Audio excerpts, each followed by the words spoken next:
Hyderabad మియాపూర్లో private mini bus బోల్తా పడింది. ఆ బస్ కుకట్పల్లి నుండి గడ్డపోతారం వెళ్తున్న క్రమంలో ఈ ఘటన చోటు చేసుకుంది. బాచుపల్లి సమీపంలో మలుపు వద్ద అదుపు తప్పడంతో ఈ ప్రమాదం జరిగిందంటున్నారు. లీ ఫార్మా కంపెనీకి చెందిన మినీ బస్ అది. ఈ ప్రమాదంలో దాదాపు 10 మంది ఉద్యోగులకు గాయాలయ్యాయి. ఒకరి పరిస్థితి అందులో విషమంగా ఉన్నట్టుగా సమాచారం. గాయపడిన వారందరినీ కూడా ప్రైవేట్ హాస్పిటల్కి తరలించి చికిత్స అందిస్తూ ఉన్నారు. ప్రస్తుతం పోలీసులు అయితే ఘటనా స్థలానికి చేరుకుని కేసు నమోదు చేస్తున్నారు.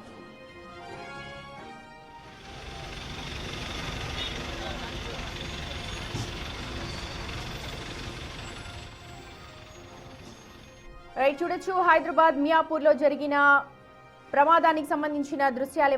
ఒక మినీ బస్సు, ఒక కంపెనీకి చెందిన మినీ బస్సు బాచుపల్లి దగ్గర టర్న్ తీసుకుంటుండగా ఒక్కసారిగా పక్కకు ఒరిగిపోయింది. దీంతో అందులో ప్రయాణం చేస్తున్న వారికి 15 మంది దాకా గాయాలయ్యాయి. వారిలో ఒకరి పరిస్థితి విషమంగా ఉన్నట్టు తెలుస్తోంది. చూడొచ్చు నంబర్ TS07 ఒక మినీ బస్ అది. లీ ఫార్మా కంపెనీకి సంబంధించిన బస్సు. ఉద్యోగులందరినీ కూడా ఉదయాన్నే కంపెనీకి తీసుకెళ్లి మళ్ళీ డ్రాప్ చేసి తీసుకొస్తూ ఉంటాయి మినీ బస్సెస్ ఫార్మా కంపెనీస్కి సంబంధించినవి.